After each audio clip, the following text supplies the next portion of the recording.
गौरी ने देखा कि पेड़ की जड़ के पास एक प्राचीन पत्थर की मूर्ति रखी थी, जिस पर कुछ शब्द लिखे थे। जो सच्चे दिल से आएगा वही इस मंत्र को पाएगा। अपनी सबसे कीमती चीज का बलिदान दो, तब जादू का दरवाजा खुलेगा। गौरी का मन भारी हो गया। उसकी सबसे कीमती चीज क्या थी? उसके पास ना तो धन था न गहने। उसका सबसे कीमती खजाना तो उसका दिल था, जो दूसरों के लिए धड़कता था। तभी कबूतर उड़कर मूर्ति के ऊपर बैठ गया। गौरी, ये मंत्र हमारी आखिरी उम्मीद है, लेकिन सावधान, ये बलिदान आसान नहीं होगा। हाँ, लेकिन अब हम पीछे नहीं हट सकते। गौरी ने गहरी सांस ली और मूर्ति के सामने अपने घुटनों पर बैठ गई। उसने अपनी आंखें बंद की और अपने दिल से कहा, मैं अपने दोस्त के लिए कुछ भी कर सकती हूँ।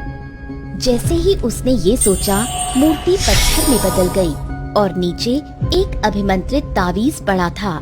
गौरी ने उसे उठाया और गले में पहन लिया, लेकिन तभी पेड़ की जड़ों से काला धुआं उठा और डायन फिर से प्रकट हो गई। मूर्ख लड़की, तूने मेरे अभिमंत्रित ताबीज को छूने की हिम्मत कैसे की? अब तुझे मेरे गुस्से का सामना करना पड़ेगा। इतना कहकर डायन वहाँ से गायब हो गई। गौरी और राजकुमार बरगद के पेड़ से लौट रहे थे, लेकिन जंगल अब पहले से ज्यादा खतरनाक लग रहा था। इधर शिकारी, तुम अभी तक उस कबूतर को नहीं पकड़ पाए। हाँ डायन, मैंने बहुत कोशिश की, लेकिन पता नहीं वो कबूतर कैसे न कैसे बच ही जाता है हर बार। मुझे कुछ नहीं सुनना। अगर तुमने 3 दिन के अंदर उस कबूतर को नहीं पकड़ा तो तुम्हें ही कबूतर बना दूंगी। जी जी, मैं कुछ भी करूंगा, लेकिन उस कबूतर को पकड़ कर लाऊंगा।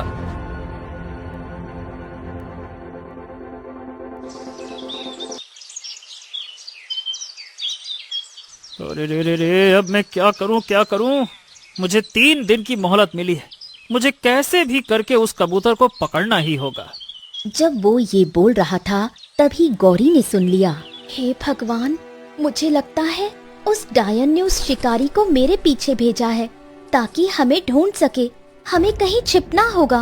कबूतर गौरी के कंधे पर बैठा और गौरी एक गहरी खाई की ओर दौड़ी। खाई के पास एक छोटी सी गुफा थी, जहाँ वो छिप गई। अरे ये कैसे चिन्ह हैं? मुझे लगता है कि मुझे इन चिन्हों के पीछे पीछे जाना चाहिए। शिकारी चिन्हों के पीछे जाता है। अरे, ये शिकारी तो यहाँ तक आ गया। अब क्या करे? अच्छा, तो तुम यहाँ हो। अब तू कहाँ भागेगी लड़की? चल्ला, अब जल्दी से वो कबूतर मेरे लिए दे दे, वरना मैं तुझे जंगल में कोई निशान छोड़ने नहीं दूंगा। तुझे यहीं खत्म कर दूंगा। गौरी ने धीरे धीरे मंत्र पढ़ना शुरू किया। अभिमंत्रित ताबीज से आवाज गुफा में गूंजने लगी और एक हल्की सी नीली रोशनी गौरी के चारों ओर फैल गई। अरे रुक जा, उस कबूतर को मेरे हवाले कर दे, वरना तू जिंदा नहीं बचेगी, मैं बता रहा हूँ। जल्दी से दे दे उसे। तभी वहाँ वही साधु बाबा आए। रुक जा शिकारी, तो इन बच्चों को छोड़ दे, नहीं तो मैं अपनी मंत्र की शक्ति से तुझे यहीं भस्म कर दूंगा।